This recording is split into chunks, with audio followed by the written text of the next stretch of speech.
On today's show, we keep breaking down the OpenAI saga because it keeps getting crazier. We're sharing the best insider info from all around Twitter. We're breaking down our perspective, and we're going to close out with how it impacts you.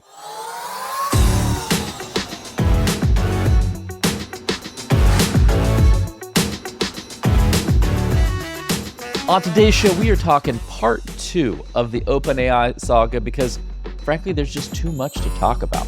This is Marketing Against the Grain. Let's get into today's show.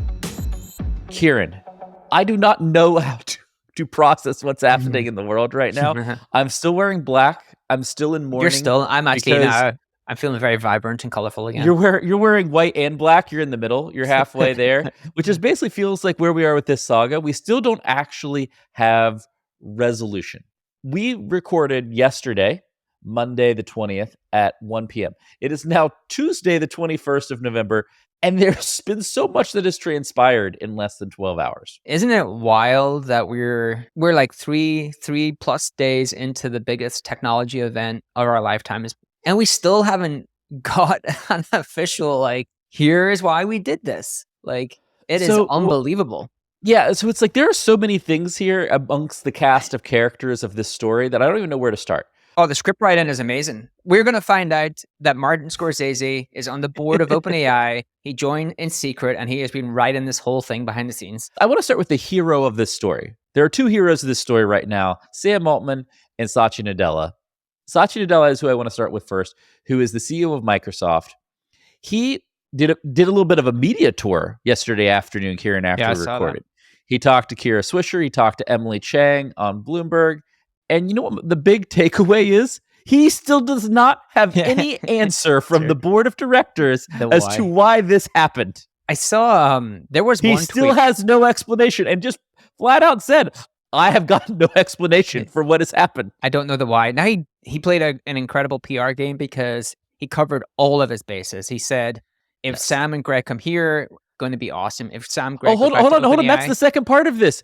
The Sam and Greg going to Microsoft thing that we talked about yesterday isn't official. It's not done. And I think it could be used as a forcing function to, like, force the board to resign. Like, we're really serious about this. We'll blow the company up. The other thing that was we're going to get to that in a minute. He also covered his base where he said, I have not been told the why. I have not been communicated. So in my mind, correct, Sam is an incredible leader because no one has given me any other reason to doubt that. Now, there was like a tweet going around this morning where an employee within OpenAI who was remaining anonymous said there was two, I don't know if you caught that tweet, that there was two reasons for why the board did this. And both of them were incredibly odd. One of them was he gave the same project to two people. The other reason that was given was he gave different opinions about someone within the company to two members of the board, right? He told someone on the board his opinion of that person in one way and told another member of the board that opinion was very different in another way. Both of those things happen every day in work. I was going to say, are we firing every CEO in the world now? Every manager is listening to this. Not just every single person who manages anyone is listening to this. Yeah, I was going to say any manager in the world. That's the bar. I'm giving people the same work all the time by mistake. I'm like giving different opinions about people all the time. If that's the bar, let's just call it a day. We'll all become individual contributors. Let's just like reset it back to zero. In fact, I'd make the argument that if those things like that aren't happening, you're not being aggressive enough and moving fast enough. They're just a part of it. Like, how many times have you, how many times when you're moving fast have you done that? Like, it's just like part of natural With you growth. Personally, maybe 1,000. always the different opinions. No, Kieran's doing great. He's a great guy. Kieran's a total jerk. He's an asshole. And both of them are right. And I actually don't mind. Depends if you catch him playing tennis. What depends what day.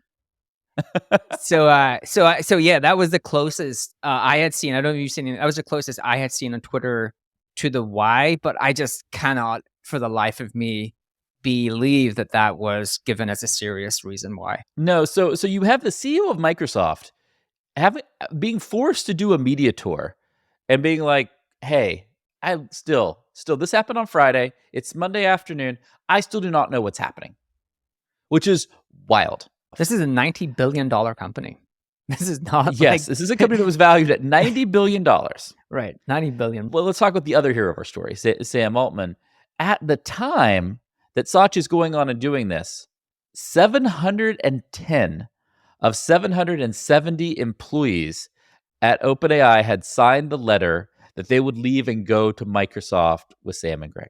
So uh, that to me is mind blowing. A key side character in this whole story is Paul Graham, who is Sam Altman's mentor, founder of Y Combinator, and he had a great tweet on this. The idea of a standoff between 3 board members and 95% of an organization's employees is so unprecedented that it seems almost grammatically ill-informed. I wouldn't have thought such a thing was even possible. If 95% doesn't count as a vote of no confidence, what number would? I'm telling you, like, it has to be like you're 3 people destroying an entire organization of people who all want to work together. On Thursday during the day, as far as we know, normal day. Friday, they decide to destroy the company and never give a why. There just seems I think there has to be an incredible why, or these 3 people don't have a career. Like, how could you ever have a career in Silicon Valley? You're basically saying that the 3 board members of OpenAI are either the worst board members in the history of humanity, or they are like trying to save humanity. Yeah, there has to be like it has to be opposite end of the spectrum, because if it's just hey, this person managed this person ineffectively, then I don't think it warrants like, let's blow the company up. The not just blow the company up, but do you want to like touch on I think the craziest. Oh, before we get to the craziest, stick around for the craziest. I want to do one other Paul Graham thing, because I think it's important, and I think it tells you why this story is still happening. So this is a post from Brian, who shared a write-up from Paul Graham from 2009. This is 2009. And this is what Paul Graham said about Sam Altman. Sam Altman can't be stopped by such flimsy rules. If he wants to be on this list, he's going to be. He says, honestly, Sam is, along with Steve Jobs, the founder I refer to most when I'm advising startups. On questions of design, I ask, what would Steve do? But on questions of strategy or ambition, I ask, what would Sama do? What I learned from meeting Sama is that the doctrine of the elect applies to startups. It applies way less than most people think. Startup investing does not consist of trying to pick winners the way you might in a racehorse, but there are a few people with such force of will that they are going to get whatever they want. Right. And so basically what he's saying is that, like, he has never seen, this is one of the most prolific startup investors in the world. He's never seen a more determined, more relentless founder than Sam Altman, which tells me this is why this is happening. Exactly. Right? Like, exactly. He is not going to let go of his company, which, Kieran, validates the prediction you made on our first part 1 of this show, which is you're like, he's going to get OpenAI back, right? I think this is an amazing characterization of a human who has legitimately, by somebody credible, been compared to Steve Jobs. Very, very few humans, and this is one of them. And it's not on his designs as well as it's on his relentless execution of being a founder.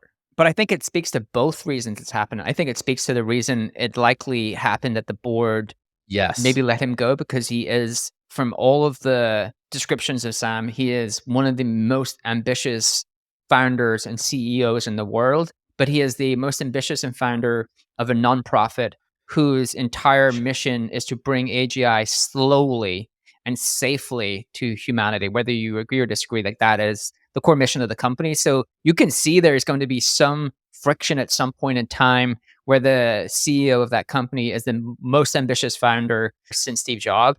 And so you could see those two things rubbing up against each other. You still need a pretty great why to like blow up the company, let the founder go. But then to your point, I've always thought, even yesterday I said this, is from everything I've heard about him, I just don't see him letting this. I don't see him allowing this to happen. Like, Paul Graham had a great quote about Sam, and he said, like, if you dropped him into an island of cannibals, he would come out 5 days later and he would be king. Like, he's just an incredible strategist, an incredible deal maker. So I still am pretty, like, I'm like 90%, maybe more, that this all just goes away and OpenAI exists in the same form with a new board. I think I've moved to that camp with you. Winner of the funniest tweet might go to Mark Andreessen, Kieran. He just posted this screenshot from a media article and says, "I've got nothing." And it says, Altman and OpenAI's chief scientist, no way, Ilias I don't think that's made up. said the move to focus on large language models is the best way for the company to reach AGI. or adjusted gross. That's made up. Like they would have given the media organization. But there's so Come on, much. that's even It's if it's funny, not, but even if no, it's made I up, it's know. hilarious. There's a lot Come of on. technology and media have to be the two greatest enemies at the moment. So, but that is still, it's funny. Like all these technology founders, like engineers, are incredibly amazing at like shit posting on Twitter. Like they've just learned this incredible skill over the years of how to like blend into Twitter and just shit post with everyone else. Okay, I know you want to get to your favorite storyline of the biggest plot twist of the last 20 hours, and I think we should show this Yes. tweet from Patrick Campbell, friend of the pod. Shout out Patrick. But what happens? What happened is apparently OpenAI approached its competitor and rival Anthropic about a merger. So the board goes to Anthropic about a merger to get the Anthropic CEO to be the new CEO of OpenAI. That is just incredible that a board can say, yeah, let's like there was one thing. And by the way, his commentary is amazing. Apparently, FTX owns I know 20% of Anthropic, and so then FTX would own like $7.5 to $9.5 billion they'd be debt free of OpenAI. Man, Sam Bankman-Fried was an absolute entrepreneurial genius. He's going to spend the rest of his life in jail, but he made this like everyone should have just laid off. He had it all figured out after all. This incredible investment. It's probably worth like 5 to 10 billion. I think that's great, right? Because as far as I don't know your stuff, but as far as I would assume that all of the customers that got absolutely washed in the FTX scandal will get made whole. They would get some money back through bankruptcy, which is just a really funny side plot of all this and sad side plot of this. But the crazy thing is that the board tried to merge with their top competitor. Okay, this is wild. There's one thing that your board is saying: the CEO is not aligned to your mission. Saying the CEO has done something egregious that is like against our values. Saying the CEO is not performing the duty that we expect him to perform. But you can't just decide to merge the company. No, that is mind. That's of all of the things that happen. This is the most mind blowing to me that you can just say, "Hey, we three people who, other than the Quora guy who set up really just set up a large SEO AdSense site, right? That's I know he was in Facebook before that, but that's all Quora. Oh, we're gonna get to him in a second. But the others didn't even have. They've never created a company, never started a company. How can they have the gall to say, we believe we should actually take your company and merge it with your closest competitor? That to me is like I'm out, right? Like unless again they come up with, okay, well what happened was the plot to Terminator actually happened to me last week. It was all playing out, and so we had to pull the plug. That's the only thing that would bring me back around to saying this board had a why that I could maybe like see some merit in, but I don't think it's going to happen. Well, so here's my take on the Anthropic merger plot line, Kieran, which is it feels like they were trying to do two things: solidify a leadership position and not lose employees, but also, which I could maybe understand strategically, but they were trying to make sure that Sam didn't have an open door back. Right. Like it makes it feel very personal. Exactly. It makes it feel like they were doing something so that there was no backsies, that Sam could never overthrow what they did and get back and run OpenAI. It's like, oh no, we're just going to OpenAI, as you know it, is not even going to exist anymore. And so there's nothing to come back to. Right. So cut to Adam D'Angelo, who founder of Quora. Quora is this like cool platform Q&A site. It really is a SEO arbitrage business. They've never really been able to monetize. I know he was ex-Meta. I actually don't know exactly his. He was the CTO of Facebook. Okay, so he's Zuckerberg and Dustin Moskovitz and everybody and and Assad from Replit. All these people worked deeply together at Facebook in the early days. So they went on to launch Quora. I'm not shitting on Quora because they've done a good job, but they launched this in October. And this is basically the GPT store, carbon copy, right? That you can go in, you can create your own bot, and then there's a creator platform where you can basically buy and sell these bots. This is 3 weeks before the GPT store launched. Now, the odd thing is that this is one of your board members and now actually one of your closest competitors because you've just launched their product. So there is some rumors that like that could be one of the reasons that this happened. Again, that wouldn't be a great why, but maybe he managed to figure out a why to get the other board members on board. But that's character number one is Adam D'Angelo, who's ex CDO of Meta. Nick Carter here had a good tweet around like Elon Musk, Holden Karnofsky, and Reid Hoffman all left the OpenAI board at various points due to conflicts. Yeah. Yet Adam D'Angelo, who's clearly and presently conflicted, stayed on. Right. Which is, I think an interesting thing to point out is that you've had a lot of part of the reason. Look, if those three people were on the board, we wouldn't be talking about this, no. right? No. So Amaj, who is the founder of Replit, very well thought of entrepreneur, says, I have known Adam D'Angelo for many years, and although I've not spoken to him in a while, the idea that he went crazy or is being vindictive over some feature overlap or any other rumor seems just wrong. It's best to withhold judgment until more information comes out. I agree with that because the feature that they launched, I totally agree with that. But give us some more information. Yeah, what is holding you back from giving some basic information to everyone? Right. It is incredible. But the reason I agree with that is because that GPT store feature is a very competitive feature. OpenAI are not the only ones to do that. Poe, which is Quora's version of that, is not the only one to do that. There's going to be a whole slew of competitors duking it out for that category. So him thinking, like, I don't think he cares that OpenAI did that. I think he probably had prior notice that they were doing that. And I'm sure he expected to have a ton of competition for the very same use case. I'm willing to be a fair person and reserve all judgment on Adam D'Angelo, who's one of the three board members who's holding this up. But at some point, you have to provide information. It's not like it's been 10 hours, 12 hours, 24 hours. We're on like day 4 of this going on, right? Like you can provide, I'm not talking much, a few sentences, right? Like if you have the CEO of one of the most valuable companies in the world coming out being like, I don't know why this happened. Like that is a problem. It's wild. And I quite frankly am very skeptical and not very trustworthy of anybody who's involved in that situation and isn't willing to provide some type of clarity, right? So there's one other layer to this that came out. This is a post from friend of the pod, Ginny _AI.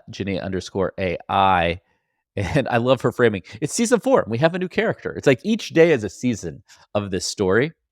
And Dustin Moskowitz, who was co-founder of Facebook, who's founder of Asana, really strong technologist and entrepreneur, really well respected. Apparently, this is a screenshot of Reddit, right? So take this with a grain of salt. But it's an interesting. It's outlining that Moskowitz and D'Angelo are friends. So he and Helen Toner and Tasha McCauley, he's got connection to all three of these board members. And is there a chance that he's involved in influencing in the background is basically the gist of this. And I don't know or not, but what I know for sure is there's a bunch of ex-Facebook people involved in the background of there's this a lot story, of ex-Meta, actually. right? And I don't know what's going to happen, but there's a lot happening here, and it's going to be wild. The All In Pod will have a hot exclusive. No, Sam is going to go on the All In Pod. Sam Arsacha is going to go on the All In Pod on Friday and blow this up. Lay it all out. I can't. That will be like a incredible. Well, I will say, there's been some great Twitter Spaces. Like again, it does show some of the value of X as a platform. Jason Calacanis and David Sachs and a bunch of people jumped on, over 5,000 people. So again, this really is a moment in time for nerds. I think we are getting a full series of Succession in a very small amount of time. The other one thing I will just call out is one of the funny things that some of the OpenAI employees are doing are like, okay, like I think maybe you did show this yesterday, but I've seen it a bunch now. I'll go to Microsoft, but I'm not using Teams. And then Benioff is like, hey, join Salesforce. And they're like, oh, I like Slack, but I'm not going to a company that owns Tableau. They're never going to figure out AGI. So the employees know they're in demand. They don't have to like worry about upsetting anyone. But to be clear for everybody, there are two outcomes here. Either the OpenAI team, basically all of them, and some of which who are in very dire visa situations and risking some amount of personal uncertainty to move to Microsoft. Either they're going to move to Microsoft and keep the work going, or Sam's going to figure out a way to get back in and run OpenAI. I think those are the only two outcomes here. Right. Agreed. I'm an optimist, Kieran, as we've said many times on the show. And I had a tweet yesterday, and Brian, co-founder of HubSpot, responded. So I wanted to share those.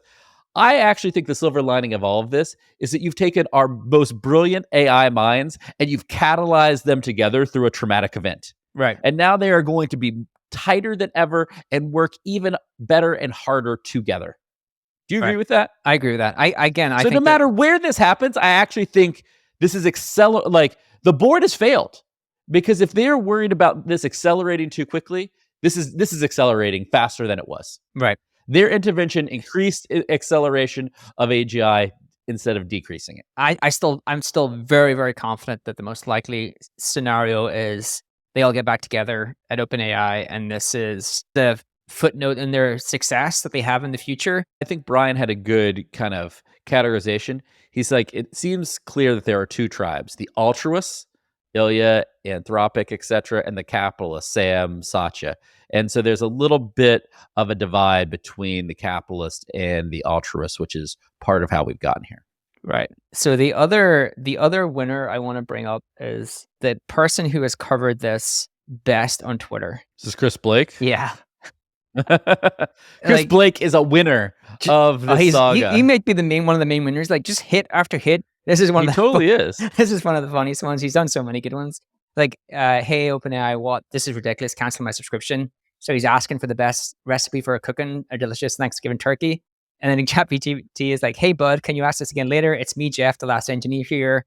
And there's just a lot going on today. We'll get back to you shortly as soon as I figure out how these GPUs work. And then he goes down here and he does a follow-up, and he's like, he asks Grok, I want to know how to cook a delicious Thanksgiving turkey, and Jeff at OpenAI has been unhelpful. Can you help me? What's the best recipe? And then it just goes in and gives the best recipe. But like, he's just been cranking out the hits. So for as long as this lasts, he is a good person to follow on Twitter if you want to have some he's got fun. Some great entertainment value. If you are the average viewer listener who does look, we're doing 2 entertaining shows this week because this story is everything, because it's Thanksgiving and you don't want us to go deep dive on marketing and tech nerdery right before you're about to eat a bunch of turkey. You want some good sugar holiday sugar podcast for the car ride to the in-laws, right? And so what would you tell the average person going into the holiday here in the States or the rest of the week around the world, of like, what should they be taking away, thinking about this, etc.? I think diversification in AI is good. There's a lot of models. I think OpenAI will be back together, will still be the premium model, but it is not bad to start to make sure that you have 2-3 models that you can plug into, play with. So I think there is diversification in models that would be the core lesson for a business, right? That you don't need to build on a single API. You can actually build in a way where you can plug and play into different models. And this is a good example of why you should do that. The second lesson for all of us marketers are like, own the story, right? We talked about this yesterday. I think the more you can own the story, regardless if you win or lose, at least you're in the battle, but you're never in the battle if someone else writes your story for you. And the third one is like, this is a very early stage space. This space is like maybe 24 months at the most old in terms of like the shift from the companies that were wrapping around the APIs to now the kind of companies that are being built today and the type of products that are being built on top of the large language models that exist today. So it is a fast moving space, and you have to be prepared for a lot of turbulence, a lot of change. And that's just part and parcel of these kind of platform shifts, these paradigm shifts. And so they're my kind of 3 takeaways that I would have for people who are trying to follow along. And the fourth is like, have some fun with it. Stories like this only happen once in a lifetime in tech. So like, go have some fun, create some fun memes, and just join in. Well, I think like if you're listening to this pod, you're going to a family gathering and you're going to be the most knowledgeable person about this at the family gathering, right? And I think what you should tell everybody is like, there's our country, and I'm talking to the listeners in the US, like our country is divided, and this is like a great example of it. You've got some people who are very altruistic and want nothing but the best of this technology, regardless of any economic implications. And you have a group of people who are like, hey, I think you could have great economic implications that benefit our society as long as alongside the technology and advances. And I'm in the latter camp. I think you can have both. I think you have a CEO in Sam Altman who I have seen no information that he has done anything other than try to be a remarkable person and a remarkable founder. And the reason you know that is because over 700 people would follow him, not just to a new startup, but to Microsoft. Right? Like to a big established company what they're probably not excited to be a part of, but they're going to do that because they believe in Sam and they believe in Greg. And all the jokes aside, my biggest takeaway from this story is that like character matters. Doing the right thing for people over and over again means that when you need them, they show up for you. Right? Like they show up for you in a way that you would never expect. Like early on, I think Sam had a tweet or something that said like this process has been like being alive at his own eulogy, right? Because it's been people talking about how he impacted their life. And I think that's like when you're going into kind of the end of the year, starting a new year, like I think taking a minute and reflecting on that and being like, oh, what would people say about me? Am I showing up as a leader, as a partner, as a wife, husband, what have you, the way that I should be to have the people by my side when something that I can't even control, but it's terrible and happens, right? And I think that it might not be a tech marketing answer, but man, I look at all of this and like that is the thing that blows me away. Right. That it would be very easy if Sam and Greg and the team were not good people for everybody to turn on them. Right. And the exact opposite happened. You've inspired me. I'm going to go and ask everyone that I know, inclusive of my parents, if I go and join Microsoft, will you come join me? Your parents will for sure say yes. Yeah, they won't. The dogs will say yes. There's some people might not say yes, but yeah. There's your brothers, some other folks probably will say no. But I'll ask. I think that is going to be one of the enduring lessons from all of this. I'm hoping by the end of this week that we have some good clarity and that Sam is back at the helm of OpenAI. I think you and I are like, hey, let's diversify and work with lots of models, but let's not slow down the work we're doing on OpenAI because we still believe in the future of OpenAI. And even though it's been a sad few days, we're still optimistic about the long term, right? 100%. All right. This has been Marking Against the Grain. Hope that everybody has an amazing Thanksgiving. We'll be back with you after the break, and we'll talk to you real soon. This data is wrong every freaking time. Have you heard of HubSpot? HubSpot is a CRM platform where everything is fully integrated. Whoa, I can see the client's whole history, calls, support tickets, emails, and here's a task from 3 days ago I totally missed. HubSpot. Grow better.